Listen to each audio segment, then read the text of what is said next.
Gamma रिम्पोछेको शुभ नाम रिक्जिन छिमे रङ्गल थियो भने तेस्रो ग्यामा रिम्पोछेजु पेमा कुन्सङ तेन्जिन थियो।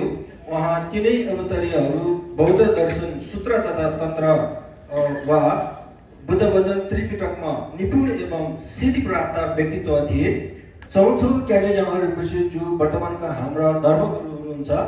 उहाँको जन्म सन् 1971 मा दक्षिण भारत मैसूर बेलकुपेमा भएको थियो भने उहाँ जब सानो हुँदा क्याप्चे डिन्डुम रिम्पोछेजु, क्याप्चे दुर्गोखेन्द्र रिम्पोछेजु, 16औं क्याप्चे ग्यावा कर्मा रिम्पोछेजु तथा क्याप्चे पेदो रिम्पोछेजु जस्ता ठुल्ठुला धर्मगुरुज्यूहरूद्वारा तेस्रो ग्यामा रिम्पोछेजुका अवतारी टुल्कुमा भ्रमरहित पहिचान गरिनुभएका थिए।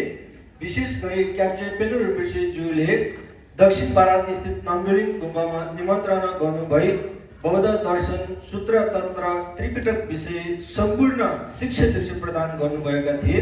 त्यसै गरी उहाँले अन्य ठुल्ठुला धर्मगुरुहरू जस्तै क्याप्चे दुर्गोखेन्द्र रिम्पोछेजु, खेन्सिन झिमेफुन्चो रिम्पोछेजु, न्योसुल खे रिम्पोछेजु, क्याप्चे तालुङचेर रिम्पोछेजु आदिबाट पनि बौद्ध दर्शन विषय आगम अभिषेक जस्ता धेरै शिक्षा दीक्षा प्राप्त गर्नुभएका थिए।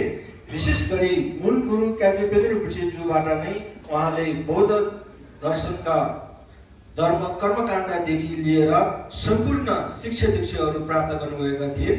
यसरी नै उहाँले सन् 1995 मा नाम्डोलिङ गुम्बाका विश्वविद्यालय समान सेराबाट बौद्ध दर्शनमा अध्ययन पुरा गर्नुभएर उक्त सेरामै धर्म टिचिङ गर्नुको साथै सेराका उपप्रमुख हुँदै प्रमुखसम्मको कार्यहरूको जिम्मेवार सम्हाल्नु भएका थिए।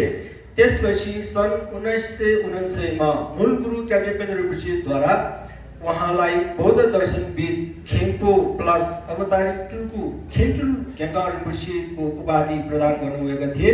त्यसपश्चात क्याप्चे पेदो रिम्पोछेका आज्ञा अनुसार नाम्डोलिङ गुम्बा तथा संयुक्त राज्य America, Taiwan, Hong Kong, Singapore, Malaysia, Bhutan, Nepal जस्ता देश विदेशमा पाल्नु भई सयौं हजारौं भक्तजनहरूलाई मुन्डो तथा जोक्सन आदि महत्त्वपूर्ण धर्म शिक्षण तथा वाक अभिषेकहरू प्रदान गर्दै आउनु भइरहेका छन्। नेपालमा हाम्रो यहाँ नै सोचेमा उहाँ व्यस्त हुँदा हुँदा पनि उहाँले स्वास्थ्यको ख्याल नगरी आफ्नो महत्त्वपूर्ण समय दिनुभएर विगत 10 वर्षदेखि यहाँ हाम्रा लागि पाल्नु भएकोमा हामी सम्पूर्ण उहाँप्रति आभारी छौँ।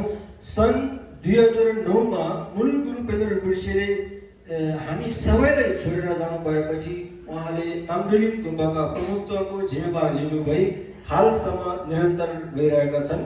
त्यसै गरी रिम्पोछेज्यूले पहिला पनि विश्व निम्न बौद्ध सम्प्रदायका उपप्रमुख तथा प्रमुखको कार्य सम्हाल्नु भएका थिए भने रिम्पोछेज्यू यो पटक फेरि पनि विश्व निम्न बौद्ध सम्प्रदायका प्रमुखमा निर्विरोध निर्वाचित भएका छन्।